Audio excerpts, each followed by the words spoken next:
Good afternoon, Keith Tebow. Thank you for joining us today. Many more schools are starting to return to full in-person learning in the city of Fall River. All of their elementary schools will be back, except for those who still opted out for remote. That'll be next week. So we want to catch up with one of the schools that is starting to integrate in-person learning. We're pleased to be joined right now by Andrew Rebello. He is the assistant superintendent and principal at Diman Regional Vocational Technical High School. And just this week, they're starting a more in-person learning. Andrew, thank you for joining me. How are you today? I'm doing well, Keith. Thank you so much for having me. Well, let's talk about what Diman is doing. We've spoke on a number of occasions in the past about, Diman was in a hybrid type scenario where a lot of the academics portion of classes were held remote, and some of the vocational trainings were remote, and also some in person. But beginning this week, you're now more in person. Give us an update on what's happening beginning this week at Diman. Absolutely, Keith. And what a time it's been, right? Since March of 2020, when we had our first interview till now, it almost seems like a blur, right? From going fully remote to our hybrid posture at the beginning of the year to now, really eyeing a full in-person return 5 days a week for academics and vocational shops is on our radar. But before we get there, we want to acclimate our community. If you think about it, we've all been in different transitions throughout this time, whether our students have been remote to coming in person for vocational programs once a week, to just throw them back in person would not be advantageous to anyone, our teachers, our students, our parents. So right now we're in another phase of our reopening, and that's full in person, 5 days a week, all grade levels, for vocational programs to start. And additionally, knowing the transitions of grade 9 students and understanding the transition from grade 8 to grade 9, that high school transition that's so important, we did prioritize freshmen right now in this phase of reopening to come into academics for 1 week at a time. So we're splitting the freshman group in half. So they'll be in person for half of their academic cycle, and then transition remote while the other half of freshmen come in for that second week of the in-person academic cycle. And I'd be remiss if I didn't shout out the Diman community and how incredible the fortitude, the resilience of this community has been.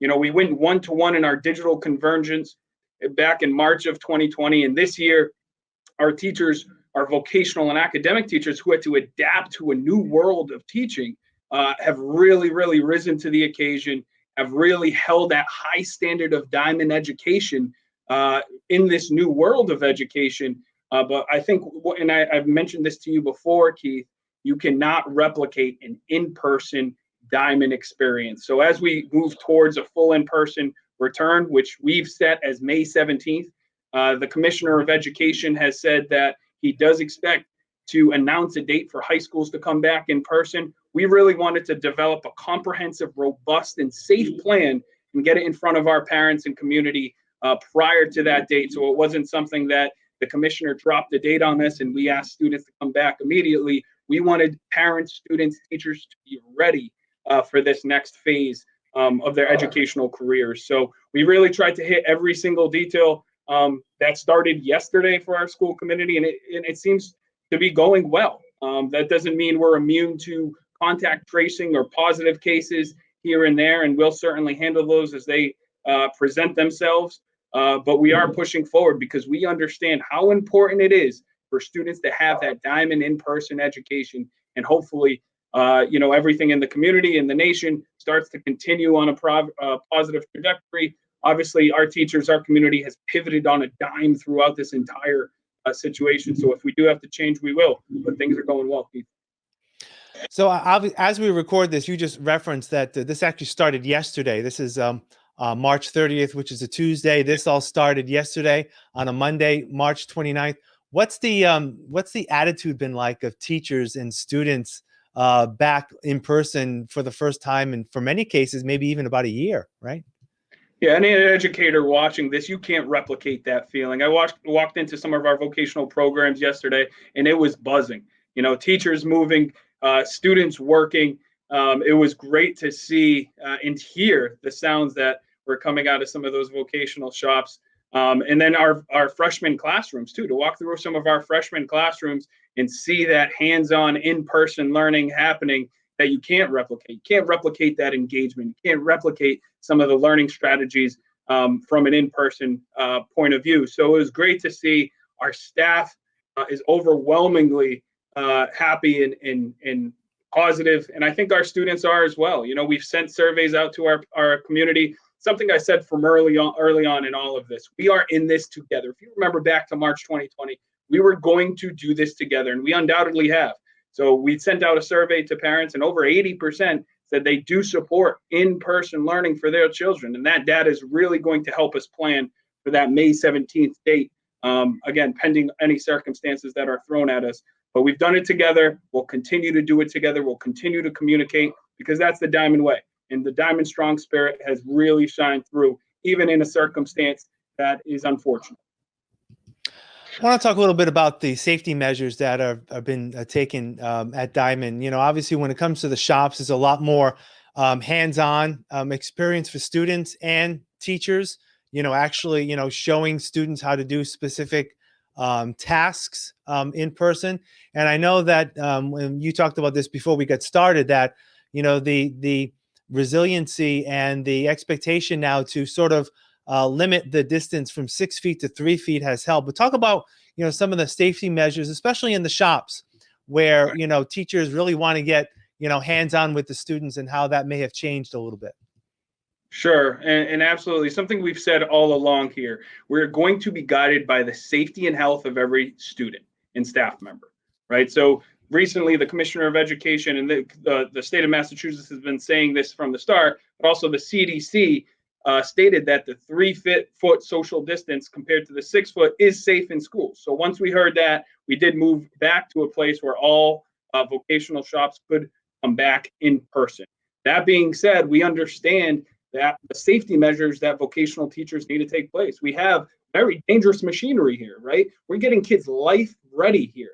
So some of the machinery, some of the things that happen in the shop, we do need to, staff members need to be closer to students. So we have developed procedures and protocols for staff to follow, whether that's cohorting kids within their vocational programs, right? If you have a project going on, you have the same 4 kids working on it. We're making sure that 3-foot social distancing is happening throughout the school. We have one-way directionals in the hallways. We're cohorting kids as far as, like I said, in the vocational shops to make sure that if a positive case does come, we can try to neutralize it and centralize it to one area of that vocational shop. So we have tried to train teachers and provide guidance to teachers. Like I mentioned, you know, we're not immune to this. So when positive cases do happen, we will have to contact trace, which is unfortunate. It's all about how you respond when those situations happen. Are you appropriately ready to respond to make sure that you're mitigating, transmission wherever you can? I want to get back to the freshmen.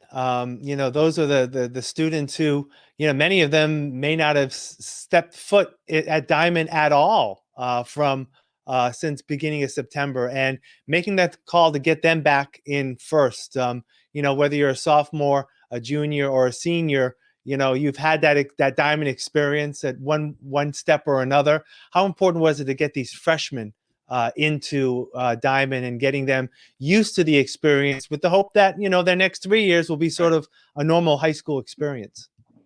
Absolutely. I think, you know, when we prioritized freshmen, it was a conversation that we looked into with great detail. You can make a case for every grade level coming back early, but when we looked at our grade 9 students, we looked at, you know, the needs that in a typical year, a normal grade 9 student would present. We did want to prioritize it. We did want them to get accustomed and acclimated to the school proper and where their classrooms are, how the lunch procedure is, what is the culture like here. And I think something that Diman does so well is the Diman culture. It's really throughout this entire school. So when we prioritize freshmen, we had that in mind to really develop them and ease that transition. Because I'll tell you right now, Keith, without feeling safe, without feeling comfortable, no learning will occur. And understanding the needs of our freshman students, understanding that making sure they were comfortable returning to the school proper was a top priority for us. I'm very pleased to say that throughout the year, right, no matter the location or circumstance, the Diman culture has persevered, meaning our attendance rate is almost 97% since the pandemic has started. Kids are still showing up. Kids are wanting to be there, and that's all a reflection of the hard work of academic and vocational teachers, as well as every staff member, student, and parent in this community. So Diman culture is important to us. It is our way. It's our life-ready focus no matter what we do. And I think that when you prioritize freshmen and get them accustomed, we came back on May 17th and threw freshmen into that world. You're only exasperating the issues that transitions do to students of that age. Yeah. And I know that, one of the other things you mentioned that was important throughout this whole process is the survey that you sent out to parents and students that I believe you said 80% of them want to be back in the classroom. And that leads me to my next question. Now that more people are actually in the classroom, how are those lessons being taught for those who, may be in person, but also may have some students who opted out and wanted to stay home remotely? Absolutely. So we are staying synchronous. And from the beginning, because of our digital convergence, if you remember our first conversation back in March of 2020, Keith, we put a laptop in every single student's hands that needed one. We gave them hotspot connectivity so they could connect to the internet. We paid and invested in teacher development to the tune of $28,000 to get our teachers ready for virtual instruction. So we really invested in that remote setting so our academic and vocational teachers could prosper. That being said, with academic students coming back into the building, we are focusing on the in-person learning. That doesn't mean it's not synchronous still. So any remote students are still logging on and getting live instruction from their teacher. We've developed systems where they can ask any questions needed throughout the lesson on the platform that they're currently using. So we're staying synchronous, which is part of our mission to deliver a world-class education no matter the circumstance or location. And that's something we've promised our parents, and we've delivered. The state released a dashboard of student learning time.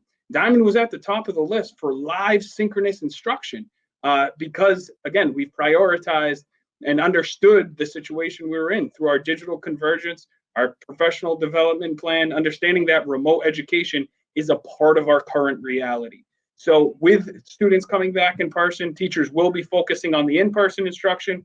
However, cameras or computers in the platform is still set up for students to ask questions and engage throughout the lesson.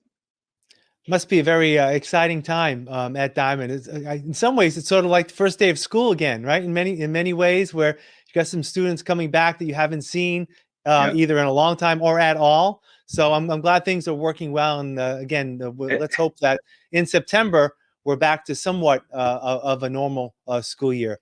Andrew Rebello, I appreciate your time as always.